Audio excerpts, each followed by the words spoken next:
Order! Order! You are an incorrigible delinquent at times.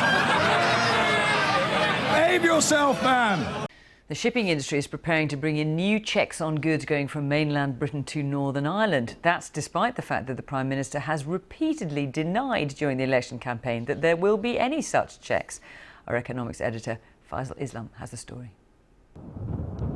The ferries and container ships that traverse the Irish Sea loom large in this election, in particular on the central claims of getting Brexit done by January and implemented by December next year, and that the deal on the table involves no checks on trade within the UK between Great Britain and Northern Ireland in particular. There will be no checks on goods going from GB to NI, from NI to GB. Another leaked memo from officials circulating Whitehall last week and seen by the BBC has cast doubt on both these claims. This internal memo from officials clearly lists delivering facilities for high levels of checks and controls as one of a number of challenges for delivering the Brexit deal in Northern Ireland by the end of next year, and further that such checks involve security, social and economic impacts. And Ireland's Deputy PM felt the need to clarify the matter from his country's perspective.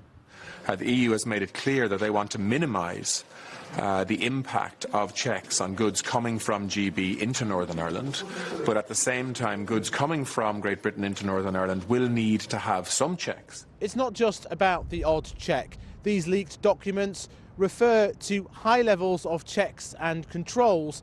That requires new facilities, border inspections posts. The question is exactly where they will be and whether it's even possible to do them by the end of 2020. There are several freight crossings between Great Britain and Northern Ireland that currently require no paperwork or checks. I've been told that freight, shipping and port authorities are making plans to make these new checks in Great Britain on exit. Plans discussed recently to deal with checks include diverting freight through Liverpool or Stranraer and setting up mobile pop-up laboratories to test exports at smaller ports. Right now we're looking at new administration procedures, new IT and potentially port infrastructure, and 12 months is probably a real stretch at the moment. We would probably need longer to prepare for this. The PM points to the already limited checks, for example on livestock imported into Larne in Northern Ireland from Scotland. His argument is that only goods destined for the Republic of Ireland, and so the EU single market, will need to be checked. But the industry is rather bewildered that when it wants clarity on investing in new infrastructure for checks, the PM has denied during the campaign they will even be needed, raising high scepticism about the PM's self-imposed Brexit deadline of the end of next year. Faisal Islam, BBC News in Birkenhead.